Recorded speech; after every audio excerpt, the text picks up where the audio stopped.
from the area. I went to Black Hill State, grew up in the Sturgis area though. I graduated from Black Hill State with a communications degree, but I minored in English. I'm an author and copy editor. I'm actually going to be printing my first ghostwritten book, if anybody knows what that means, on Monday. And yeah, I have a few poems that I picked out. I'm going to do probably the longest one first. This is a rant you've all heard before. It's about women, but about much more. Do not ogle my body, whistle, catcall. Do not judge my clothes, then sell me thongs at the mall. You use women like toys to be tossed away, but we are people, and we will have our say. We're used and abused and thrown about like trash. Then you take our bodies and turn them into cash. You sell burgers with our tits and cars with our asses. Then you expect to tell us what passes? Men rape women, and it's always our fault. Women are to blame, men are the exalt. She deserves what she got. Did you see what she wore? Clearly she was asking for it, the whore. Does this sound familiar? Something you've heard? It shouldn't be normal. It should sound absurd. We repeat what we've said till we're blue in the face. It doesn't matter how we say it, the time or the place. This is all from a woman who's never heard a whistle nor threat. No catcalls for me, no wandering eyes. But with what I've been through, I see no surprise. I was first raped when I was 5, back when I was cute, I guess. And I never wore a short or tight dress. I was a tomboy, covered in dirt. At 5 years old, I didn't know how to flirt. I didn't know what sex was or what it meant. I just knew that it hurt and my body was spent. Like pennies to the dime, just exploring his body and mine. But it wasn't his crime, he was only 15. My nightmares for life were just his teenage dream. But it happened so long ago, why bring it up? Because that's the whole fucking point. At 5 years old, I wasn't a slut. I didn't ask for it, I didn't dress like a whore, but I did survive, so I shouldn't ask for more, right? Has my story shed some light? No, probably not. Most of the men have stopped listening. They don't hear what we say, but everyone repeats, oh, things are better today. Nothing we say can make them understand, but maybe what we can do can help. When we start castrating our rapists and punishing crime, instead of going easy on swimmers because they don't deserve time. Like the girl that you raped behind a trash heap, as if she deserves all the time she has to always remember what he did and weep. About the time she let her guard down to have some fun, and probably wishing that she'd had a gun. And the men who found that boy fucking her unconscious corpse, who cried when they retold what they witnessed in court.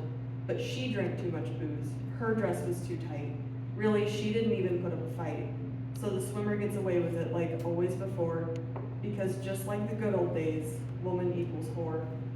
We can scream and shout until we lose our voice, so after all this time, do we really have a choice? We have to fight back, since justice will not come.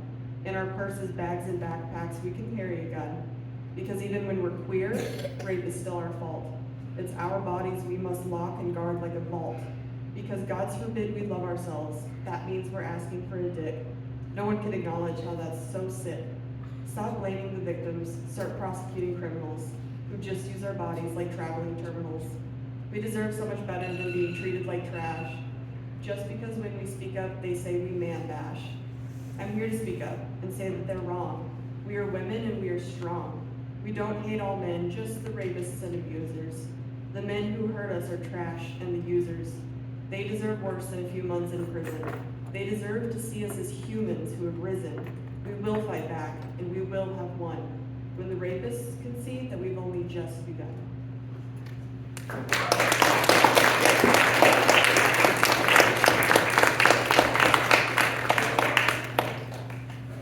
None of these are happy, just to... A lot of the time, there are happy poems, I know, but I write to get through things, obviously. Some of these are new. That one's obviously from 2019. I'm sure some of you saw the references. Some of these, like I said, are new. A lot of them are older. This one is called Frayed. Frayed. The end of the rope with its tiny cells untying themselves. Each little rope full of information, overburgeoning shells. Frayed. The inception of rope is a labyrinth of me.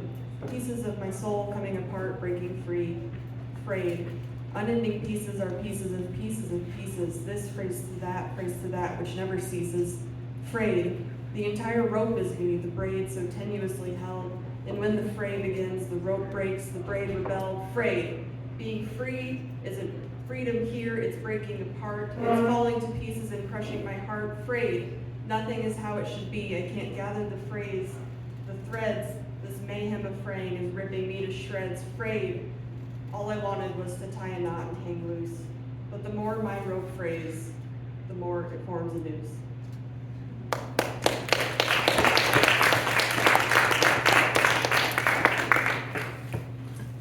And then just a couple more. Hope. Hope is such a frivolous word. For someone like me, it is simply absurd. To hope is to offer candy to a child, then snatch it away.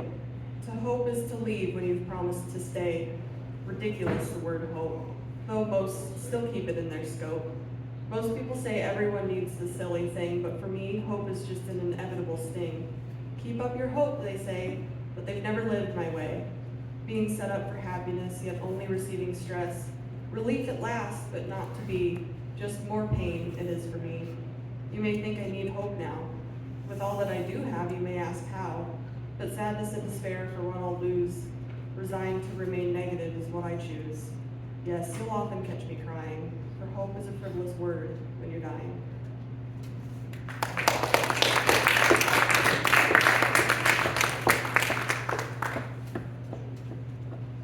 This one is quite a bit older.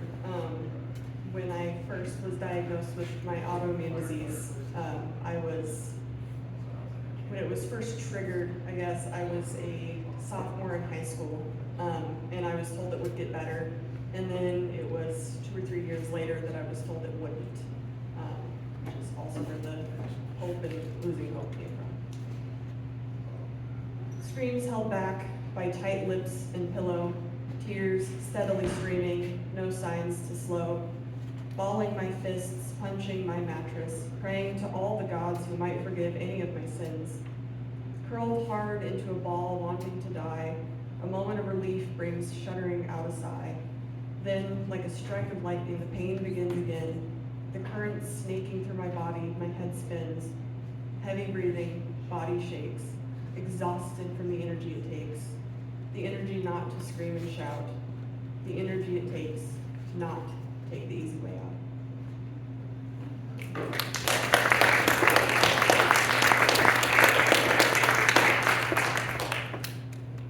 And this last one is, again, fits with current news, and hopefully you can't relate, but most likely you can.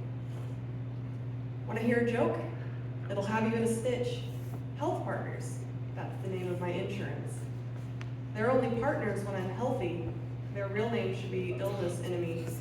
And for all the medicine they practice, they should really go to school to get a fucking doctorate. They aren't doctors, but they tell me what medicine I can take. Not one of them have a medical degree, but they think they know what's best for me. They know better than my PCP, that's my primary care, she's got an MD. They know better than pain management, you see, he has 17 years of experience with his MD. They even know more than rheumatology. She can name all the bones fusing in my spine, keeping me in constant agony.